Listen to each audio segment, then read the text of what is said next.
Their obsession is to transform the rest of the world into carbon copies of themselves. And in order to further this process of transformation of mankind into carbon copies of themselves, they bring to the world something called globalization. That the whole world becomes connected.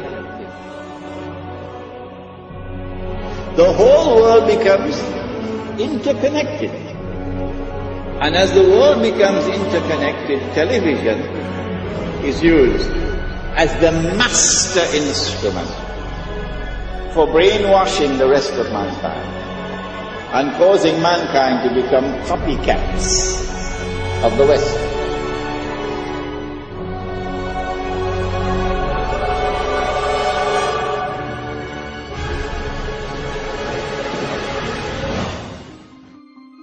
So in a sense, what we're seeing is using branding that is so enmeshed in our culture and in our lives as a way back into our own societies, a way to engage with globalization. Because if you pick up a shoe now, you have the story of globalization in your hand. You have leather that was maybe produced in Argentina, shipped to the Philippines, produced by a Korean subcontractor that went through a Hong Kong broker that was dealing with a company in Oregon.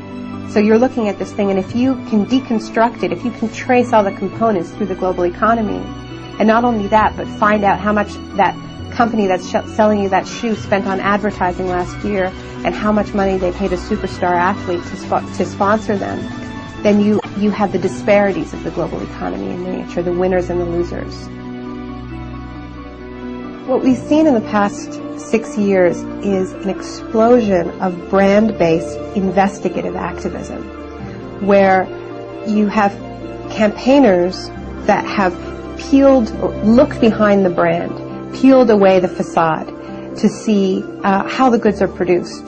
There are labor groups in the United States that have sponsored tours of Nike workers, of Gap workers, going to U.S. campuses, to community centers, to tell people how their products are produced. And of course, this is very uncomfortable for these companies, because even though they are the engines of globalization, they don't really believe in globalization, not this kind of globalization, right? I mean, their whole system depends on the world of production and the world of consumption staying safely apart, and there not being this connection at the grassroots where we learn the secrets behind our shiny, perfect, airbrushed global world.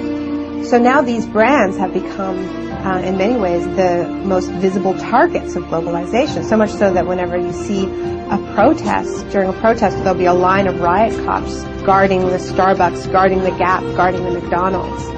And this strikes me as tremendously symbolic, somehow, that they're guarding the facade, the entry point into the world of globalization.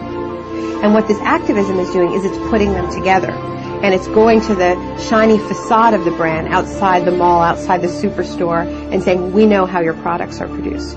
That's what these campaigns do. They make globalization real. They say, it's about the food that you eat. It's about the clothes that you wear. It's about the toys you buy your kids.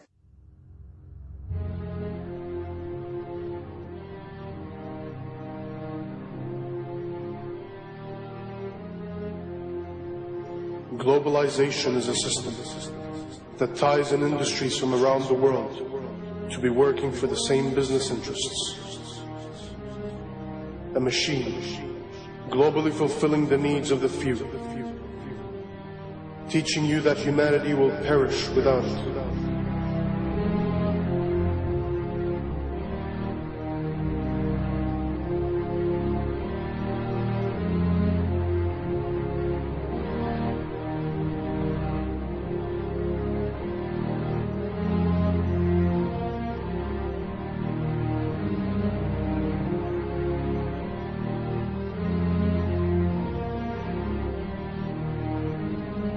In a globalized world, corporations become living, breathing persons, a modern-day slave master.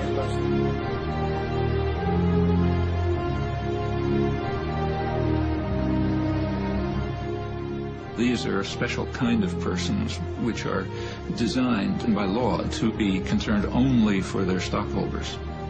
and not say what are sometimes called their stakeholders, like the community or the workforce or whatever.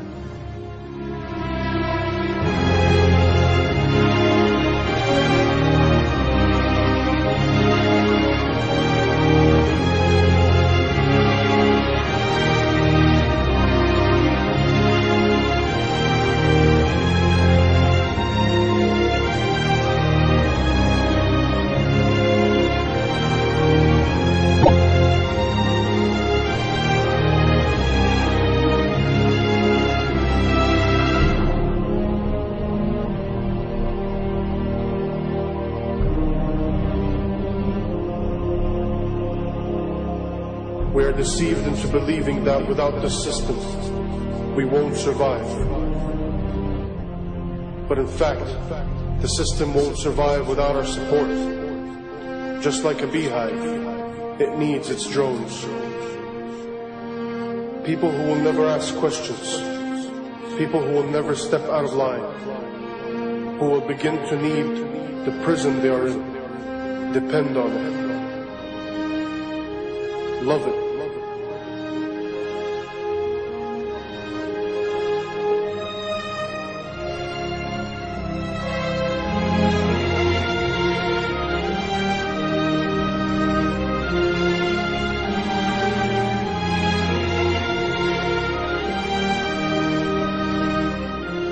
Have we lost our humanity? Have we become the gears of the machine? A machine which only survives by feasting on us, guzzling us up, digesting us, only to excrete out its capital.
The mistake that a lot of people make when they think about corporations is they think, corporations are like us. General Electric is a kind old man with lots of stories. Nike. Young. Energetic. Microsoft. Aggressive. McDonald's. Young. Outgoing. Monsanto. Immaculately dressed. Disney. Goofy. The Body Shop. Deceptive. They think they have feelings, they have politics, they have belief systems. They really only have one thing, the bottom line. How to make as much money as they can in any given quarter. That's it. Of course they make a profit, and it's a good thing. That's the incentive that makes capitalism work, to give us more of the things that we need.